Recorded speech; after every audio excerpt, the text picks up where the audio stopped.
All in one நண்பர்கள் அனைவருக்கும் வணக்கம். இந்த வீடியோ பதிவுல திருமலைக்கு தரிசனம் போகணும் அப்படின்னு நினைக்கக்கூடிய ஒவ்வொருத்தருமே தெரிஞ்சுக்க வேண்டிய முக்கியமான சில விஷயங்களை தான் இந்த வீடியோ மூலமா நம்ம தெரிஞ்சுக்க போறோம். அது என்ன தகவல் அப்படின்னா, பெரும்பாலும் திருமலைக்கு தரிசனம் போகக்கூடிய பக்தர்கள் என்ன பண்ணுவோம் அப்படின்னா, கோவிலுக்குள்ள நுழைஞ்சதுமே மூலவரை பார்த்து கும்பிட்டு அப்படியே வெளியே வந்துருவோம். சோ மூலவரையும் தாண்டி நாம என்னென்ன விஷயங்கள் எல்லாம் உள்ள கோவிலுக்குள்ள கவனிச்சு கும்பிடணும், என்னென்ன முக்கியமான விஷயங்களா இருக்கு அப்படின்றத பத்தின இன்ஃபர்மேஷனை தான் இந்த வீடியோல நம்ம பார்க்க போறோம். ஒரு தடவை போகும்போது நம்மளால எல்லா விஷயத்தையும் கவனிக்க முடியல அப்படின்னாலும் ஒவ்வொரு தடவையும் போகும்போது ஒவ்வொரு விஷயங்களை பார்த்து கும்பிடுறது ரொம்ப சிறப்பான விஷயங்கள். அது என்னென்னன்றத வாங்க டீட்டெயிலா தெரிஞ்சுக்கலாம்.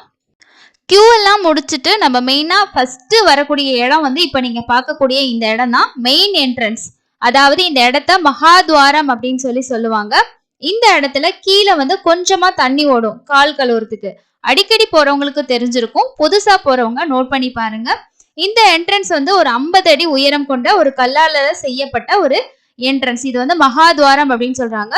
சோ அங்க போற அந்த தண்ணியில நம்ம கால் கழுவிட்டு அந்த இடத்த அப்படியே நீங்க அந்த துவாரத்துல மேல பாத்தீங்க அப்படின்னா ஒரு சென்டர்ல கல்லுல கூம்பு வடிவுல ஒண்ணு இருக்கும். சோ அதே மாதிரி அதுக்கு பக்கத்துல பித்தளையில இருக்கும். ஃபர்ஸ்ட் இத பார்த்து நம்ம கும்பிட்டு தான் உள்ளேயே போகணும். இதை நின்னு கும்பிடுறதுக்கு நமக்கு டைம் இருக்காது. ஜஸ்ட் அந்த இடத்த பாஸ் பண்ணும் போதே நம்ம இந்த இடத்த கவனிச்சு கும்பிட்டு போற மாதிரி தான் இருக்கும். இந்த இடத்த நீங்க கும்பிட்டதுக்கு அப்புறமா ஒரு 2-3 ஸ்டெப் முன்னாடி வச்சு ரைட் சைட்ல பாத்தீங்க அப்படின்னா ஒரு இரும்பு தடி, அதுக்கு கீழே குரோபார் அப்படின்னு எழுதி வச்சிருப்பாங்க. பெருமாளோட முக்கியமான பக்தரான அனந்தாழ்வாருக்கு பெருமாள் உதவி செய்யறதுக்காக மாறு வேடத்துல வந்தப்போ அனந்தாழ்வார் பெரும்பால இரும்பு தடியால அடிச்சதாகவும் அந்த காயம் இன்னும் பெருமாளோட சிலை மேல இருக்கு அப்படின்னு சொல்லப்படுது. அந்த இரும்பு தடி தான் இது. இதையும் நோட் பண்ணி கும்பிட்டுக்கோங்க. இந்த இரும்பு தடியை நீங்க பார்த்ததுக்கு அப்புறமா அடுத்து கொஞ்சம் முன்னாடி போனோம் அப்படின்னா அடுத்து என்ன இருக்கு அப்படின்னா கொடிமரம். சோ அதுக்கு முன்னாடி பலிபீடம் இருக்கு. அந்த பலிபீடத்துக்கிட்ட நம்மளோட பாவங்களை எல்லாத்தையுமே இந்த இடத்துலயே நான் இறக்கி வச்சிடுறேன் அப்படின்னு பெருமாளே அப்படின்னு நம்ம கும்பிட்டு அதுக்கு அடுத்தது கொடிமரம். சோ கொடிமரத்தை தாண்டினது நமக்கு என்ன இருக்கு அப்படின்னா வெண்டி வாக்கிலி, அதாவது இதை வெள்ளி வாசல் அப்படின்னு சொல்லுவாங்க. இந்த வாசல்லையும் கூம்பு ஷேப்ல ஒரு கவசம் இருக்கும். அதையும் நீங்க பார்த்து கும்பிடணும். சோ முன்னாடி நம்ம பார்த்து கும்பிட்டு வந்தோம் பாத்தீங்களா? சோ அதே மாதிரி இந்த வாசல்லையும் மேல கூம்பு ஷேப்ல இருக்கும். இந்த வெள்ளி என்ட்ரன்ஸ் தாண்டினதும் நமக்கு பங்காரு வாக்கிலி. ஸோ ஃபுல்லாவே கோல்டாலான பிளேட் பண்ண என்ட்ரன்ஸ் தான் இந்த பங்காரு வாக்கிலி அப்படின்னு சொல்லக்கூடிய இடம். அடுத்ததான் நம்ம மூலவரை பாக்குறதுக்கு உள்ள நுழையும் போது அங்க இருக்கக்கூடிய ரூஃப்ல பாத்தீங்க அப்படின்னா தசாவதார சிலை இருக்கும். ஸோ அதையுமே நீங்க பாருங்க. இது எல்லாமே நம்ம பாக்குறதுக்கு ரொம்ப நேரம் டைம் இருக்குமானா கிடையாது. எல்லாமே செகண்ட் கணக்குல தான் நமக்கு டைம் இருக்கும். ஸோ முடிஞ்ச வரைக்கும் நோட் பண்ணி ஒவ்வொரு விஷயமா நீங்க பார்த்து கும்பிடுறது ரொம்ப நல்லது.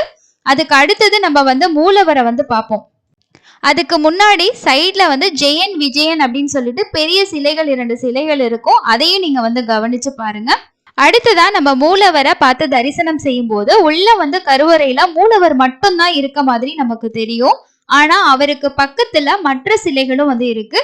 மலையப்ப சுவாமிகள் தாயாரோட இருப்பாரு. சோ இவர் தான் உற்சவ மூர்த்தி. சோ உற்சவ காலங்கள்ல இவர் தான் வெளியில நமக்கு தரிசனம் தருவாரு. இவரும் உள்ள இருப்பாரு. இதுக்கு அடுத்தது நமக்கு போக சீனிவாசர் சிலையும் இருக்கும். அதுக்கு அடுத்தது உக்ரவ சீனிவாசர் பெருமாளோட சிலை இருக்கும். சோ இந்த சிலை வருஷத்துக்கு ஒரு தடவை தான் வெளியில எடுப்பாங்க அப்படின்னு சொல்லப்படுது. சோ இது சூரிய உதயத்துக்கு முன்னாடியே எடுத்துட்டு அதுக்கு முன்னாடியே உள்ள வச்சிருவாங்க அப்படின்னு சொல்றாங்க.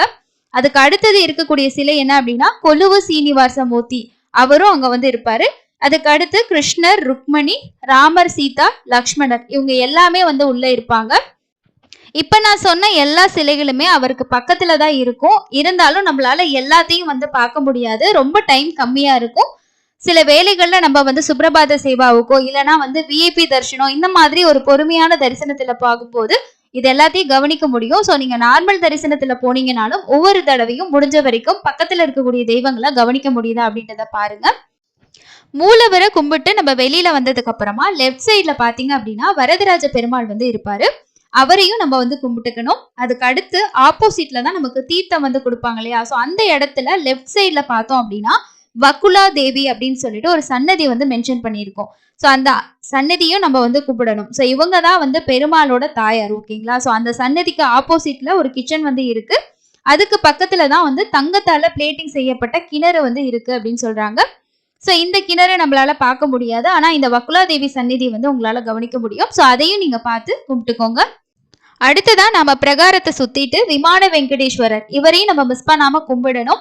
மூலவர்கிட்ட நம்மளோட வேண்டுதல்கள் எல்லாத்தையுமே நம்மளுக்கு சொல்றதுக்கு டைம் வந்து இருக்காது. அதே மாதிரி அந்த இடத்துல பார்க்கும்போது நம்மளோட வேண்டுதல்கள் எல்லாம் சொல்லணும் அப்படின்னும் தோணாது அப்படின்னு சொல்லி நிறைய பேர் சொல்றாங்க. அதனால உங்களோட வேண்டுதல்களை நம்ம சொல்லணும் அப்படின்னா இவர்கிட்ட இந்த விமான வெங்கடேஸ்வரர் கிட்ட உங்களோட வேண்டுதல்கள் எல்லாமே நீங்க சொல்லி கும்பிடலாம். இந்த இடத்த ஆனந்த நிலையம் அப்படின்னு சொல்லி சொல்லுவாங்க. இதுக்கு அடுத்ததா பாஷிக்காரர் சன்னதி வந்து இருக்கு. இங்க ராமானுஜர் வந்து இருப்பாரு. சோ அவரையும் நம்ம வந்து கும்பிட்டுக்கணும். அதுக்கு அடுத்ததா யோக நரசிம்மர் வந்து இருப்பாரு. அவரையும் நம்ம கும்பிட்டுக்கலாம். அதுக்கு அடுத்து உண்டியில இருக்கக்கூடிய அந்த இடத்துல நம்ம காணிக்க போட்டுட்டு வெளியில வரும்போது இன்னும் ஒரு சில தெய்வங்கள் வந்து இருக்கு. இந்த வீடியோல எனக்கு தெரிஞ்ச வரைக்கும் இன்ஃபர்மேஷனை நான் உங்களுக்கு வந்து சொல்லியிருக்கேன். நீங்க தொடர்ச்சியா திருமலைக்கு போறவங்களா இருந்தீங்கன்னா இன்னும் நிறைய இடங்களை கவனிச்சு கும்பிடணும், இந்த விஷயங்கள்லாம் இருக்கு அப்படின்றது உங்களுக்கு தெரிஞ்சதுன்னா இந்த வீடியோக்கு கீழே உங்களோட கமெண்ட்ஸா வந்து ஷேர் பண்ணுங்க. அடுத்து தரிசனம் போறவங்க அந்த இடங்களை வழிபடவும் அந்த தெய்வங்களை வழிபட்டு பலன் பெறதுக்கும் அது ரொம்ப யூஸ்ஃபுல்லா இருக்கும். கண்டிப்பா இந்த வீடியோ பதிவுல வந்திருக்கக்கூடிய ஒரு சில தகவல்கள் உங்களுக்கு புதிதா இருக்கலாம், இல்ல எனக்கு ஏற்கனவே தெரிஞ்ச விஷயங்கள் அப்படின்றதும் நீங்க நினைக்கலாம். பட் தெரியாதவங்களுக்கு போய் சேரணும் அப்படின்றதுக்காக தான் இந்த வீடியோவை நான் உங்களுக்கு ஷேர் பண்ணியிருக்கேன். கண்டிப்பா உங்களுக்கு தெரிஞ்ச இடங்களையும் உங்களுக்கு தெரிஞ்ச தகவல்களையும் நீங்க எந்த வீடியோ பாக்குறீங்களோ அதுல ஷேர் பண்றதுக்கு மறந்துடாதீங்க. தரிசனம் போற ஒவ்வொரு நண்பர்களுக்குமே உங்களுடைய ஒவ்வொரு கருத்துக்களுமே பயனுள்ளதா இருக்கும். இன்னொரு பயனுள்ள பதிவுல சந்திக்கலாம். நன்றி.